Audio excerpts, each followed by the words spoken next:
Welcome to Virtual Tales and Travel Adventures.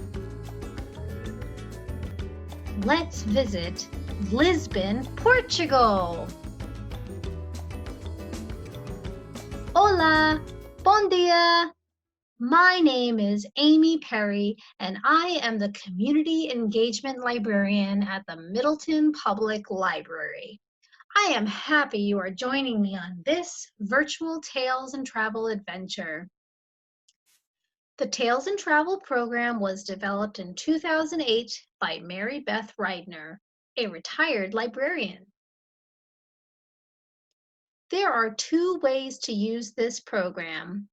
One, you can just listen and follow along as I read the narrative throughout this video. Or two, you or your partner can turn down the volume and use the controls to pause the video so that you can read the narrative out loud yourself. You might also want to talk with your partner about what you are seeing or about any memories that come to mind. Let's start our trip. Lisbon, or Lisboa, as pronounced in Portuguese, is the capital of Portugal. It is also its largest city and port.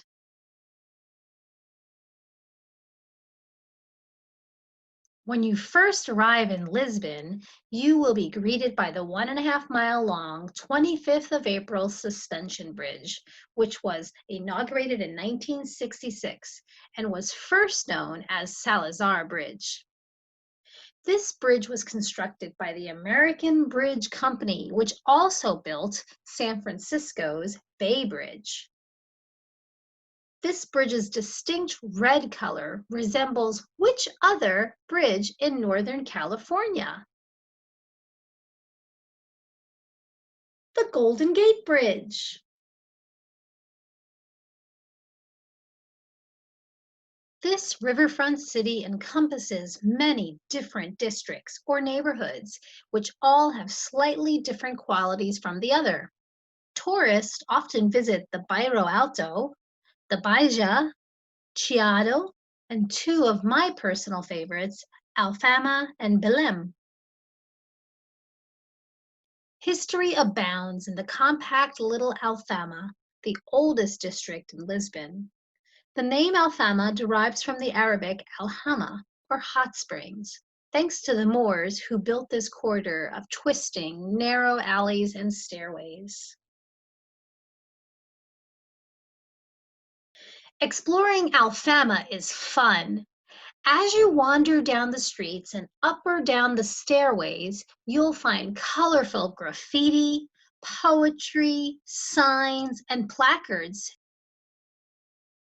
depicting history, music, life, and even the people who inhabit this medieval district. Watch your step. Cobblestone streets can sometimes be slippery. For spectacular views, walk up the long, steep hill to reach the medieval castle of St. George, parts of which date back to the 5th century. Don't worry if you don't want to or can't walk up the steep hill to the castle. We can instead catch the number 28 tram.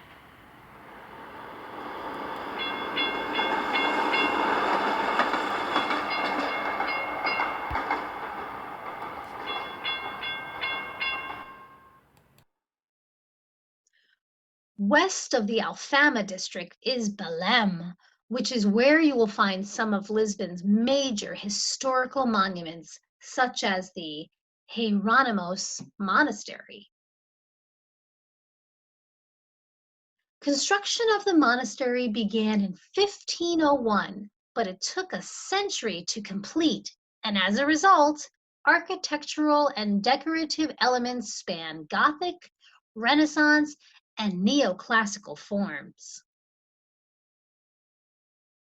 Inside, you will find breathtaking cloisters, columns, arches, statues, and even the magnificent tomb of explorer Vasco da Gama.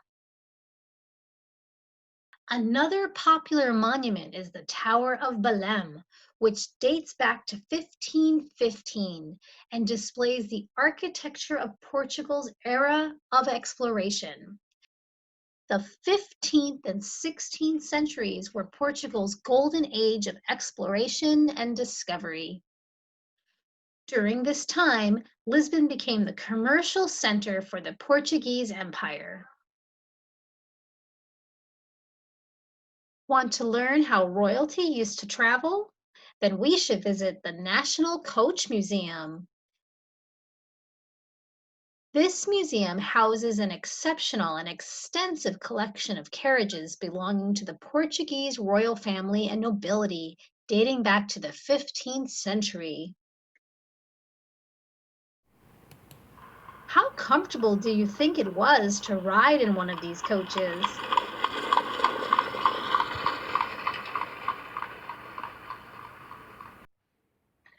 If there is one distinctively Portuguese sound, it is fado music, which is a local version of the blues.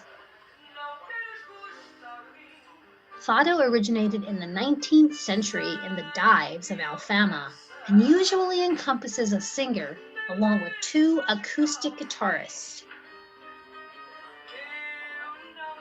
Fado songs typically detail emotional stories of longing and sadness.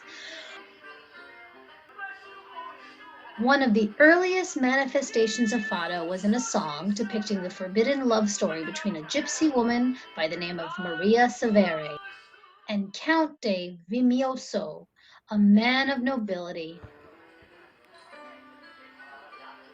Entrenched in the hopelessness of their love, Maria would find comfort in belting out her sorrows in the bars and clubs of Lisbon's Bairro Alto while strumming along on her guitarra portuguesa, a 12-string mandolin-like instrument. When exploring the Alfama and the Bairro Alto at night, we'll get to hear live fado music streaming out of doors and windows of neighborhood bars and restaurants. What do you think the singer is singing about in this song?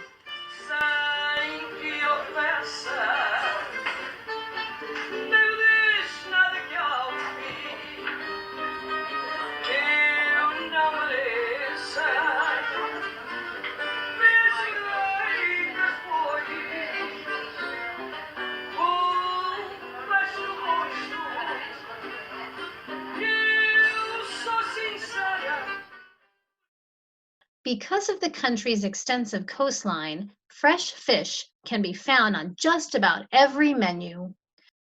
Grilled sardines and salted cod are two local favorites. Canned fish is very popular too and found in many stores in Lisbon. Let's enjoy a sip of port, a sweet dessert wine found in Lisbon and all over Portugal. Port wine originates from Porto, the second largest city in Portugal, which is just a 3-hour drive from Lisbon. After our port, we can warm up even more with a café pingado e dos pastel de nata. Fala português? Can you speak Portuguese? Let's pronounce these two words together. Pingado, pingado, pastel de nata, pastel de nata. A cafe pingado is an espresso with a spot of milk, and pastel de nata is a delicious egg custard in a flaky pastry shell. Let's order an espresso and pastry from the waiter. Desculpe, senhor. Queria café pingado e dos pastel de nata, se faz favor. Excuse me, sir. I would like an espresso with milk and 2 pastel de natas, please. Natas are incredibly delicious. I personally can't eat just one. Is there a pastry or dessert that you can't eat just one of? Visiting this vibrant city with you was so exciting. We explored different districts and learned some of Lisbon's unique history. We listened to music that's brimming with emotion. We spoke a little bit of Portuguese with the locals and even enjoyed some delicious pastries, port, and coffee. Let's end our trip with this endearing poetic description about Lisbon, written in 1925 by Fernando Pessoa, one of Portugal's most famous poets. For the traveler who comes in from the sea, Lisbon, even from afar, rises like a fair vision in a dream, clear cut against a bright blue sky, which the sun gladdens with its gold. And the domes, the monuments, the old castles jut up above the mass of houses like far-off heralds of this delightful seat of this blessed region. Obrigada y adiós. Thank you and goodbye. Continue your trip by exploring these questions together. Have you ever traveled to Portugal? Fado music is so emotional. Is there a song or type of music that makes you feel that way too? When visiting another country, eating local food can be fun. What is the most adventurous food or drink you have ever tried? Are there any countries you have always wanted to visit